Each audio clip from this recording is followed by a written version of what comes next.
Bollywood silver screen presenting the last day. इस कहानी की शुरुआत में मार्क नाम के एक आदमी को दिखाया जाता है जो अपने ऑफिस की बिल्डिंग में खाना खाने के लिए ढूंढ रहा होता है। दरअसल पिछले 3 महीनों से ये अपने ऑफिस में है। ये वो वक्त है जब पूरी दुनिया ने अपने आप को घरों के ऑफिसेस के अंदर लॉक्ड कर लिया है, क्योंकि जो भी बाहर जाता है उसकी मृत्यु हो जाती है।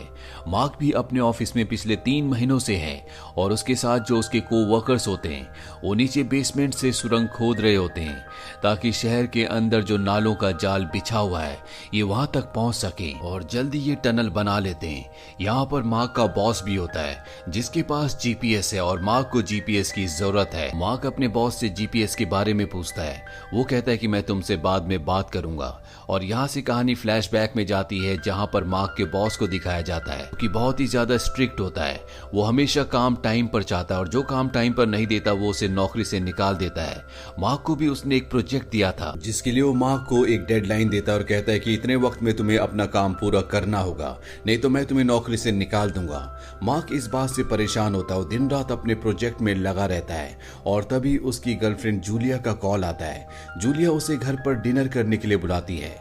मार्क जब घर पर डिनर करने के लिए जाता है तो देखता है कि उसके नेबर ने उसका दरवाजा खोल रखा है। उसे ये बात बिल्कुल भी समझ नहीं आती और अब वो अपनी गर्लफ्रेंड जूलिया से मिलता है। जूलिया दरअसल अब मां बनना चाहती है लेकिन मार्क इस फेवर में नहीं होता। वो जूलिया को मना कर देता है। अगली सुबह मार्क जब अपने ऑफिस में जाता है तो वहां पर सभी एक ही न्यूज देख रहे होते हैं जिसमें बताया जाता है कि पिछले 6 महीने से एक लड़का अपने घर पर ही था। वो 6 महीनों से घर से बाहर नहीं गया था। उसे डर लगता था और जब उसके साथ जबरदस्ती की गई तो उसने अपनी जान ले ली। ये देखकर यहाँ पर खड़ा एक आदमी जो कि मार्क का कोलीग है वो यहाँ से चला जाता है। तभी यहाँ पर एक वर्कर बताता है कि जो अभी अभी यहाँ से गया है वो पिछले 1 महीने से न नहाया है और ना ही उसने कपड़े बदले हैं। ये सुनकर सबको हैरानी होती है। मार्क अब जब रात को घर पहुंचता है तो वो देखता है कि उसके नेबर का दरवाजा खुला हुआ है जहां से बदबू आ रही होती है। मार्क उस घर के अंदर एंटर कर जाता है और तभी उसका नेबर उस पर हमला कर देता है। उससे पूछता है कि तुम मेरे घर के अंदर क्यों आए। मार्क कहता है कि यहाँ से बदबू आ रही थी। वो बताता है कि मैं पिछले 1 महीने से घर से बाहर नहीं निकला हूँ। दरअसल अब उसे घर से बाहर निकलने में डर लगता है। मार्क को ये बात बिल्कुल भी समझ नहीं आती, इसीलिए वो यहाँ से निकल जाता है। अगली सुबह जब वो अपने ऑफिस पहुंचता है तो उसे पता चलता है कि उसका कोलीग जिसने 1 महीने से कपड़े नहीं बदले ना ही उसने 1 महीने से शावर लिया है, दरअसल वो पिछले 1 महीने से ऑफिस के अंदर ही है। वो ऑफिस से बाहर नहीं जाना चाहता और अब सिक्योरिटी जबरदस्ती उसे ऑफिस से बाहर निकाल देती है और जैसे उसे बाहर लाया जाता है उसकी तबीयत खराब होना शुरू हो जाती है। मार्क कहता है कि उसे अंदर लेकर आओ। हालांकि उसे अंदर ले आते हैं पर उसकी जान नहीं बच पाती, उसकी मृत्यु हो जाती है। किसी को भी ये बात समझ नहीं आती और अब मार्क उसका लॉकर चेक करता है जहां पर वो देखता है कि उस आदमी ने यानी कि उसके कोलीग ने जिसकी अभी अभी मृत्यु हुई है अपने सर्वाइवल के लिए अपने लॉकर में बहुत सारा सामान इकट्ठा कर रखा है।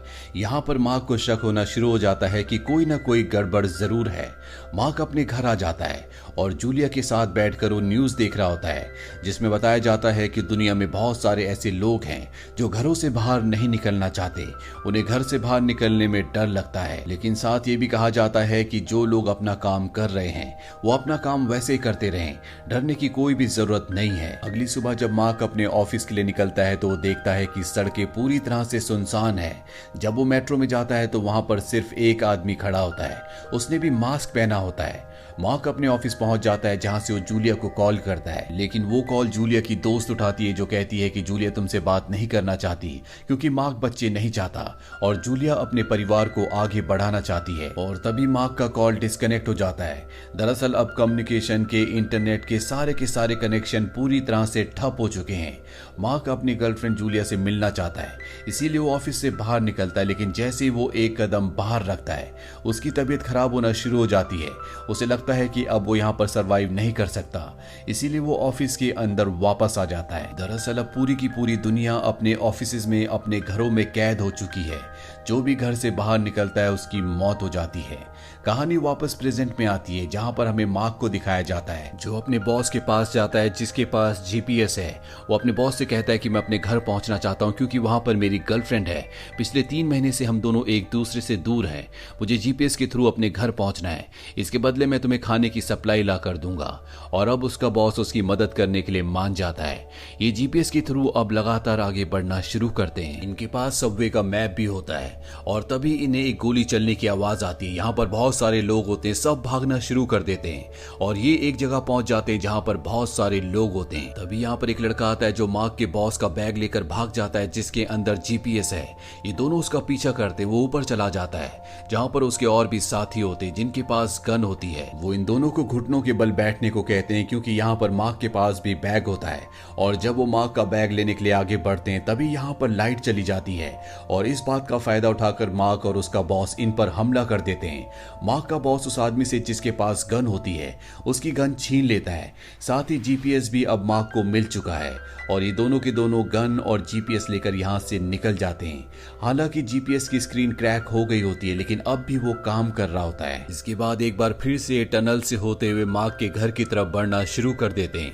मार्क अपने बॉस से पूछता है कि आपको जीपीएस क्यों चाहिए था, आप कहाँ जाना चाहते थे, लेकिन वो उसकी बात का जवाब नहीं देता और आगे बढ़ते बढ़ते ये उस एरिया तक पहुंच जाते हैं जहां पर मार्क का घर है। लेकिन घर के ऊपर जाने के लिए कोई भी रास्ता नहीं होता, इसीलिए टनल में यानी कि नाले के ऊपर एक सिलेंडर को लगाते हैं जिस पर एक गोली से शूट करते हैं और अब वहां पर एक छेद हो जाता है जिससे ये उस बिल्डिंग में पहुंच जाते हैं जहां पर मार्क का अपार्टमेंट है।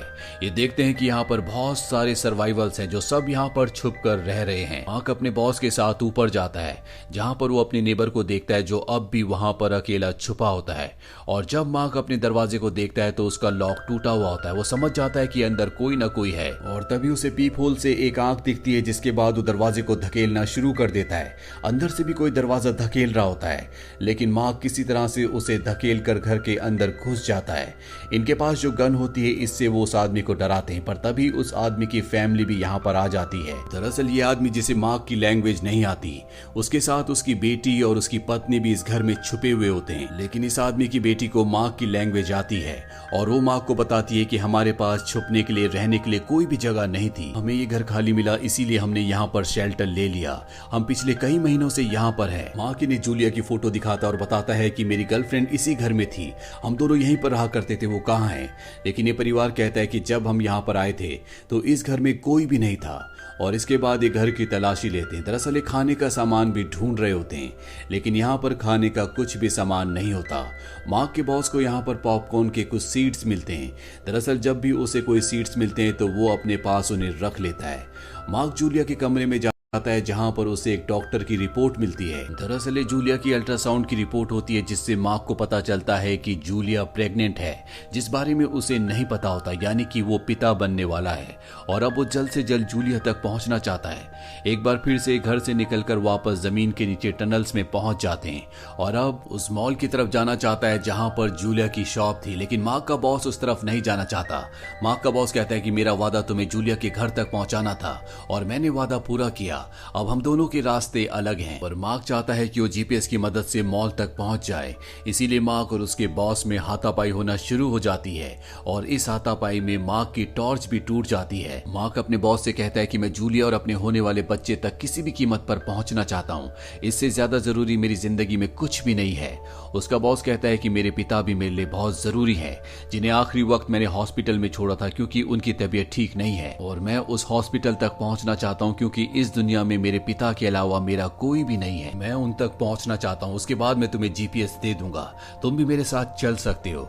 और मार्क उसकी शर्त मान जाता है। अब ये दोनों के दोनों हॉस्पिटल की तरफ बढ़ चलते हैं। तभी इन्हें टनल में ऊपर एक होल दिखता है जिससे ये एक बिल्डिंग में पहुंचते हैं जहां पर ये आग जलाते हैं और तभी इन्हें एहसास होता है कि इनके पीछे कोई आ रहा है। ये उसका सामना करने के लिए लोहे की रॉड्स को उठा लेते हैं और अगले पल इनके सामने एक बहुत बड़ा भालू होता है। दरअसल ये जू का भालू है जो यहाँ पर फंस चुका है। वो इनके ऊपर हमला करता है और वो मार्क के बॉस को मारने वाला होता है लेकिन तभी मार्क अपने भाले से उसे मार देता है जिसके बाद ये उसे पकाकर खाते हैं। आज कई महीनों के बाद इन दोनों ने भरपेट खाना खाया है। मार्क का बॉस कहता है कि अगर तुम चाहते तो भालू को मुझे मारने देते जिसके बाद तुम्हें जीपीएस मिल जाता, तुमने मेरी जान बचाई इसके लिए शुक्रिया। कुछ देर उसी जगह पर आराम करने के बाद ये मेट्रो टनल से हॉस्पिटल की तरफ बढ़ चलते हैं। तब ये देखते हैं कि सामने से कुछ लोग आ रहे हैं जिसमें से एक आदमी जख्मी होता है। मार्क का बॉस इन्हें कहता है कि यहाँ पर एक हॉस्पिटल है, तुम्हें इस आदमी को वहां पर लेकर जाना चाहिए। और तभी ये मार्क को बताते हैं कि यहाँ पर जो हॉस्पिटल था उस हॉस्पिटल में आग लग चुकी है, इसीलिए वहां जाना नामुमकिन है। ये सुनकर मार्क का बॉस पूरी तरह से परेशान हो जाता है क्योंकि उसके पिता भी उसी हॉस्पिटल में होते हैं। वो मेट्रो के दरवाजे से ऊपर जाता है और जब वो बिल्डिंग में ऊपर पहुंचता है तो देखता है कि सच में हॉस्पिटल में आग लग गई होती है। हॉस्पिटल बुरी तरह से जल रहा होता है। मार्क का बॉस ये देखकर पूरी तरह से टूट जाता है। वो अपने घुटनों के बल बैठ जाता है और अगले पल वो यहाँ का शीशा तोड़कर नीचे कूदने की तैयारी करता है। दरअसल अब वो अपनी जान देना चाहता है क्योंकि उसके पिता के अलावा इस दुनिया में उसका कोई भी नहीं है। लेकिन मार्क उसे पकड़ लेता और कहता है कि मुझे तुम्हारी जरूरत है। मार्क का बॉस कहता है कि अब मैं तुम्हारे साथ आगे नहीं आ सकता, मेरी जिंदगी में अब कोई भी मकसद नहीं बचा, लेकिन तुम्हारे पास है, तुम्हें जूलिया को और अपने होने वाले बच्चे को ढूंढना होगा। मार्क के बॉस के पास जो सीड्स होते हैं जो उसने जमा किए थे वो मार्क को देता है और कहता है कि तुम अपना सफर जारी रखो। और इसके बाद मार्क यहाँ से निकल जाता है और जल्दी वो उस मॉल तक पहुंच जाता है जहां पर जूलिया अपने दोस्त के साथ काम किया करती थी। वो शोरूम के अंदर जाता है जहां पर कोई भी नहीं होता। मार्क यहाँ पर तलाशी लेना शुरू कर देता है ताकि उसे जूलिया और उसके फ्रेंड के बारे में कोई भी नोट या कोई भी क्लू मिल सके। और जब वो मिरर की मिट्टी हटाता है तो वहां पर जूलिया की दोस्त ने अपनी मॉम के लिए एक मैसेज लिखा होता है कि मैं और जूलिया हम दोनों के दोनों सुपरमार्केट में छुपे हुए हैं। मार्क इसके बाद सुपरमार्केट की तरफ जाता है। दरअसल यहाँ पर मार्क का कुछ लोग पीछा भी कर रहे होते हैं लेकिन मार्क को इस बारे में कुछ भी पता नहीं होता और जल्दी वो सुपरमार्केट तक पहुंच जाता है जहां पर लोगों ने रास्ते को पूरी तरह से बंद किया होता है ताकि अंदर आकर कोई भी खाना ना ले सके। मार्क को बाहर ही रोक दिया जाता है। दरअसल इन सब के पास गन है और तभी मार्क उन्हें जूलिया की फोटो दिखाता और कहता है कि मैं यहाँ पर जूलिया की तलाश करने के लिए आया हूँ, मैं सिर्फ उसे यहाँ से लेकर जाना चाहता हूँ। अब वो आदमी जूलिया को देखने के लिए उसकी फोटो लेकर अंदर जाता है और तभी वो लोग जो मार्क का पीछा कर रहे थे वो सब के सब इस सुपरमार्केट पर हमला कर देते हैं क्योंकि सब के सब भूखे थे। मौके का फायदा उठाकर मार्क भी सुपरमार्केट के अंदर चला जाता है। अब सुपरमार्केट में आग लग जाती है, चारों तरफ अफरा तफरी मच जाती है। मार्क किसी तरह से जूलिया की दोस्त तक पहुंच जाता है पर उसकी दोस्त बताती है कि मैं पिछले कई महीनों से जूलिया से नहीं मिली, आखिरी बार जब मैं उससे मिली थी तो वो डॉक्टर के पास गई थी। मार्क इस बात से परेशान हो जाता है लेकिन अब वो किसी भी तरह से जूलिया की फ्रेंड के साथ यहाँ से बाहर निकलना चाहता है। लेकिन तभी इन दोनों के बीच में ऊपर से जलती हुई एक आग की बहुत बड़ी लकड़ी गिर जाती है। मार्क जूलिया की दोस्त को कहता है कि तुम्हें इस तरफ आना होगा, लेकिन इससे पहले कि वो ऐसा कर पाती उसके ऊपर सीलिंग गिर जाती है जिससे उसकी मृत्यु हो जाती है। मार्क के ऊपर भी एक लड़का अटैक कर देता है पर इससे पहले कि वो मार्क को मारता मार्क का बॉस यहाँ पर आ जाता है और मार्क की जान बचा लेता है। लेकिन वो लड़का मार्क के बॉस को चाकू से जख्मी कर देता है और जल्दी मार्क का बॉस उसे काबू में कर लेता है। वो उसे मारने वाला होता है लेकिन देखता है कि वो एक बच्चा है इसीलिए वो उसे छोड़ देता है। वो कहता है कि तुम यहाँ से चले जाओ। वो लड़का यहाँ से भाग जाता है और अब मार्क और उसका बॉस एक बार फिर से जमीन के नीचे जो पानी की नाले की टनल होती है वहां पहुंच जाते हैं और जब ये आगे बढ़ते हैं तो इन्हें वहां पर एक होल दिखता है। ये उससे ऊपर चले जाते हैं।